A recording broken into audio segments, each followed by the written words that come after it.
I, 31, male, have lived with my grandparents all my life. My parents passed away when I was little, so my grandparents adopted me. I'm a single child, so I was probably going to go into the foster system if they hadn't taken me into their custody. I've always been grateful to them for doing that. I also acknowledge that they sacrificed a lot to raise me. They were pretty old when they took me home. It wasn't easy for them to raise a small kid, but they still took care of me.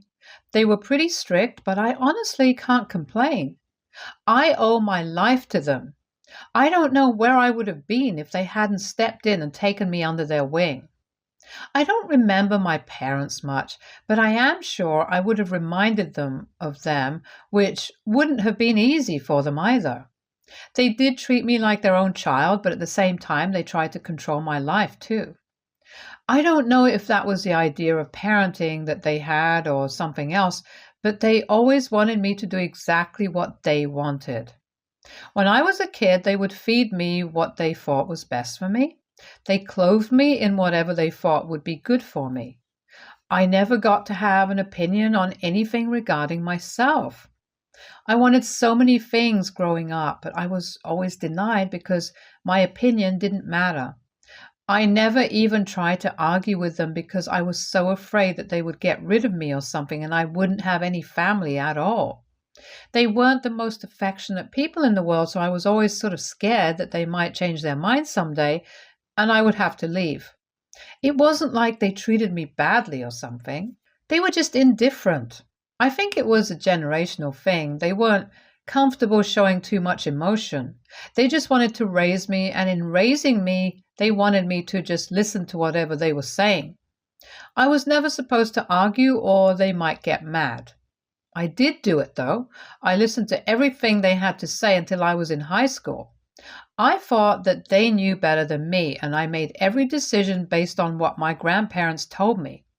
I used to see my cousins play with their toys and have the best superhero clothes, and I used to be filled with envy.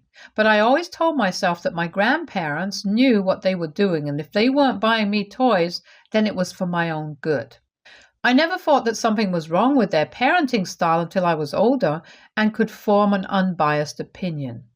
They had been controlling me all my life, and I don't know if they were doing that on purpose or if they were just wired that way. It could be a generational thing, but they got so comfortable dictating what I should and shouldn't do with my life that it started to come naturally to them. I didn't think it was a problem when I was a kid, but as I grew up, it started to grate on my nerves that I had to do everything they wanted me to. I still did it, even though I hated myself for it. I still complied with everything they asked or told me to do because I was afraid of ending up alone. It went like that for as long as I could remember, and before I knew it, I was filling up my college forms. I have always wanted to go to an art college, but of course, my grandparents had different plans. They didn't reason with me or anything, they just demanded that I study whatever they thought was good for me. That was the moment all my rage boiled over. I had been festering in it for so long that it surprised even me when I stood up to them. They were as surprised as me. I had never denied them anything before that, but I needed to take control of my life. I would have never forgiven myself if I had to listen to them in that moment. They wanted me to study economics, and I had no interest in it. I tried to tell them that I was a good artist, but they brushed me off. All my teachers had told me that I could be successful in the art world.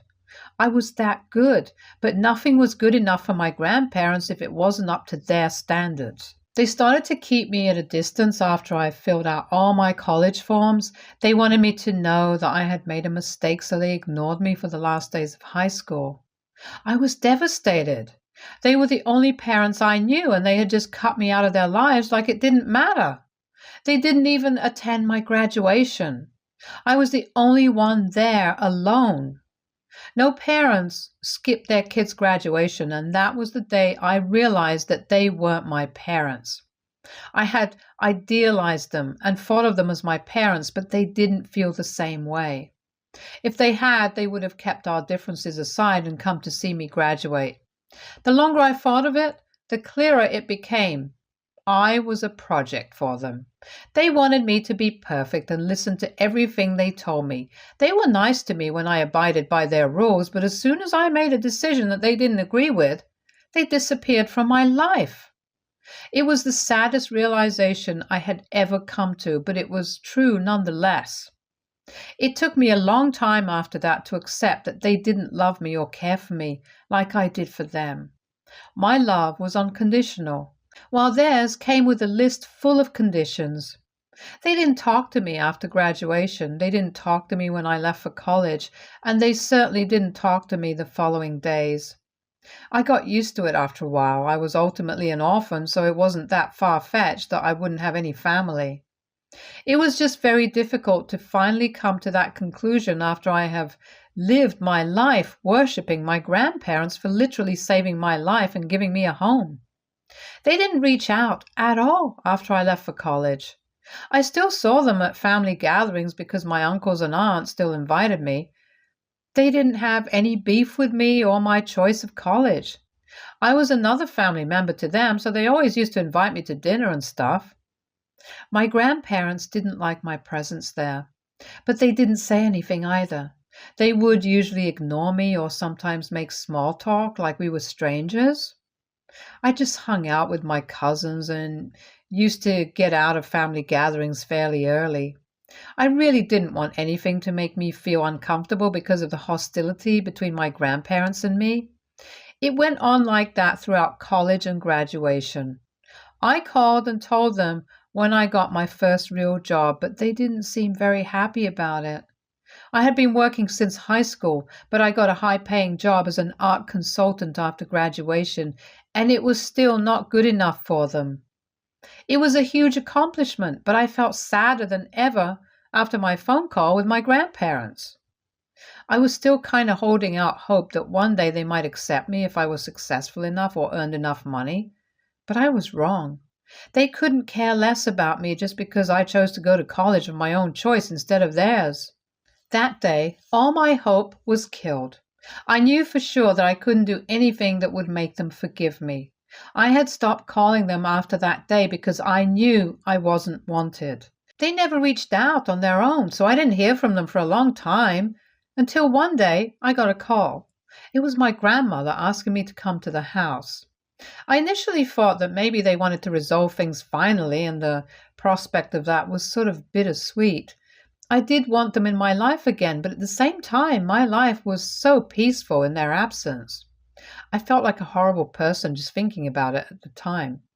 When I went to our house, though, I was greeted by every other member of our family, so it was a family gathering. Nonetheless, they had invited me after so long, so there must have been some reason. After everyone got there, my grandparents told us all they were going to announce their will to us.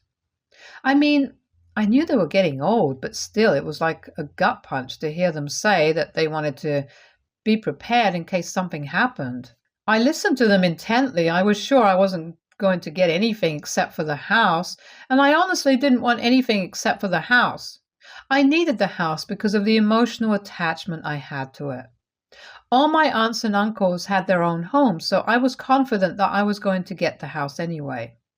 Both my grandparents knew about my wish to inherit the house, and they had assured me a few times that I would get it when I grew up. After they were done with almost all their will, they got the house, and they completely blindsided me by giving it to my cousin instead of me. I stood on eggshells, not even knowing what to say. All my cousins were looking at me too because it was common knowledge that I was going to get the house one day. When I gained enough courage to speak, I asked my grandparents what was going on. They simply said that they wanted to give the house to their oldest grandchild, and who was my cousin.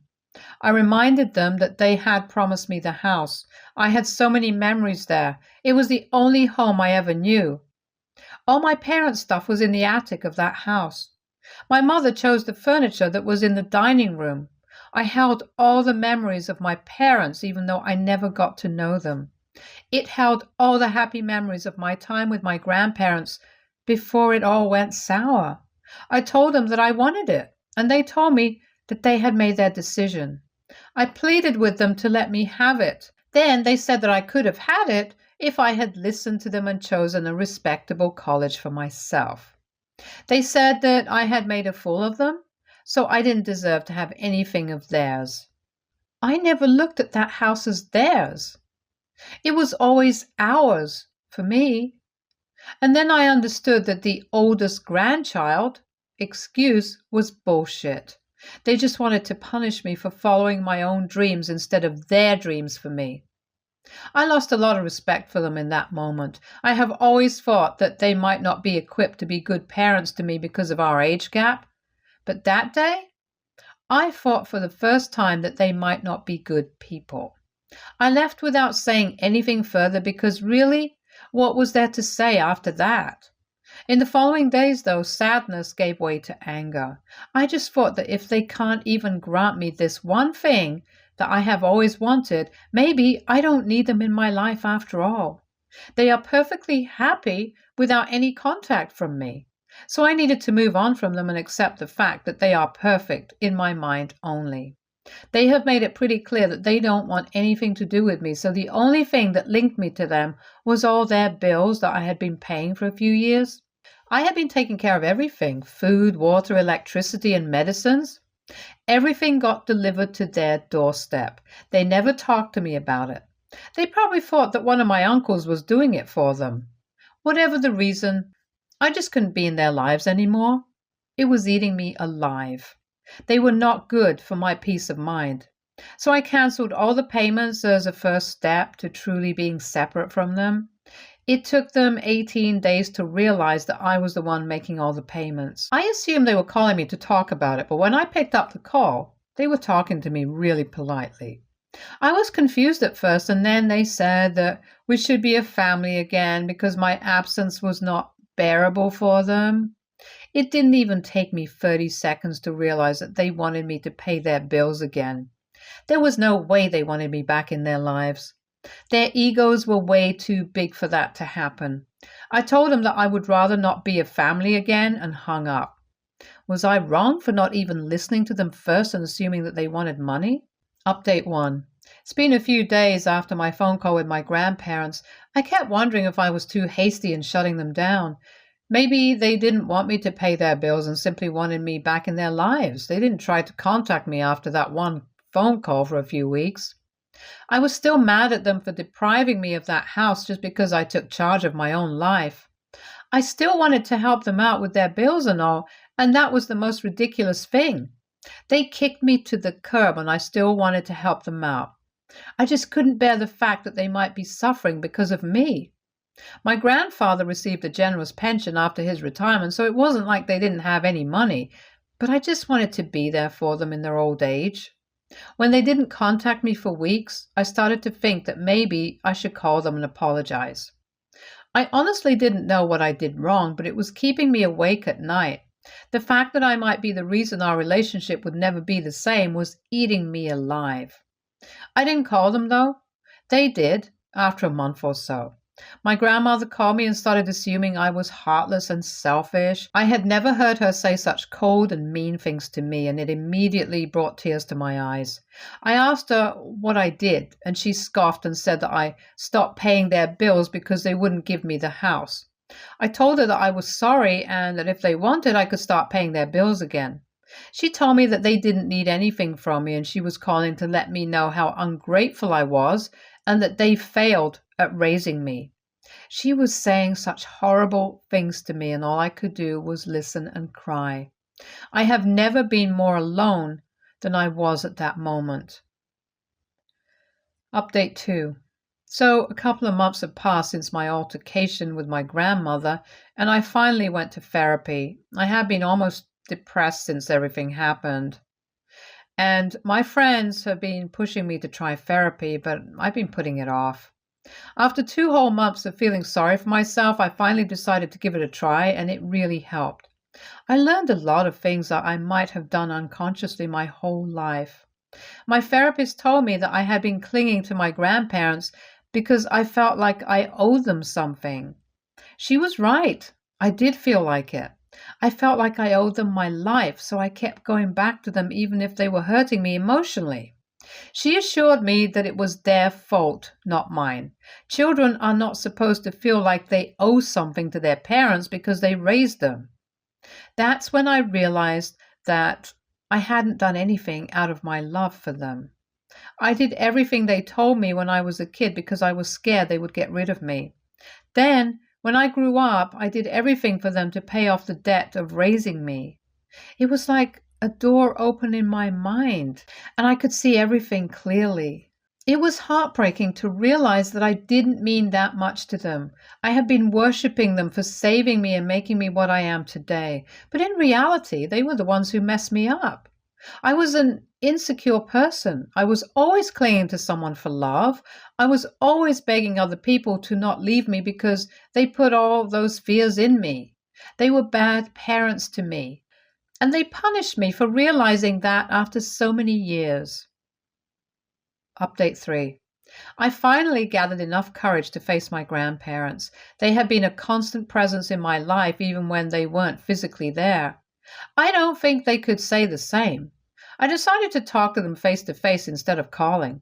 All my other family members were still inviting me to a gathering, but I haven't been to one since my grandparents announced their will. They have been worried about me, and I was getting calls from them to check in. They never took sides, and I was grateful for that. I could have easily chosen my grandparents and forgotten all about me, but it was heartwarming that they cared for me as well. So the next time my aunt invited me, I went there. It was surprising for every one of them since I hadn't shown up for a while, but my grandparents' faces were frozen in shock. They probably thought they never had to see me again. I didn't want to see them either. I just wanted closure, and I won't be able to get it if I don't face them head on and tell them what they did to me. They needed to get off their high horse and see what mistakes they made. I told my family that I wouldn't stay for long and that I just wanted to have a conversation with my grandparents. My grandparents, on the other hand, didn't want to go anywhere private with me. Instead, they asked that I say my piece in front of everyone. So that's what I did. I told them that they were terrible caretakers for me. They made me feel like I wasn't good enough. I was constantly scared that they were going to abandon me if I stepped out of line even once. They made me feel like I owed them for giving me a home. They listened to me intently for a while and then they burst too. They told me that I did owe them because if it wasn't for them, I would have been a homeless orphan. They said that I should be thankful that they decided to take me home and not leave me like a stray. It was all so horrible. The language they were using was so awful that it made a couple of aunts cry. They said that they gave everything to me and I still defied them. They told me that they had dreams for me and I refused to follow through with them like the ungrateful brat that I was. My cousins jumped in at that point and told our grandparents to basically shut up. I honestly couldn't say anything because I hadn't expected this level of hostility from them. But my cousins had my back. When I could talk again, I told them firmly that they were nothing to me anymore. Their love was so conditional that it wasn't love anymore. They can't control my whole life and expect me to be okay with it. They didn't say anything after that, so I said whatever I wanted to and left with the promise of never seeing them again. Update 4. Hi guys. I went into isolation after my fight with my grandparents a few months ago. True to my promise, I hadn't reached out and I wasn't planning to ever. My uncles, aunts, and cousins reached out to me, but I just texted them to let them know that I was okay. It took me 8 whole weeks to finally go out with my cousins. They had been badgering me to come hang out with them. They told me that they weren't going to talk to our grandparents after what they said and did to me. I was grateful for their support. I finally hung out with them, and it was pretty great to have family who didn't want anything from you. They just wanted to be with me without any conditions, and it sort of felt foreign. I'm still getting used to that feeling and trusting other family members to not take advantage of me. My oldest cousin did tell me that the house was mine if I wanted it, but I refused.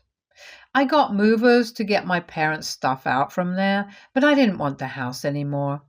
When I thought about it, it held bad memories for me now.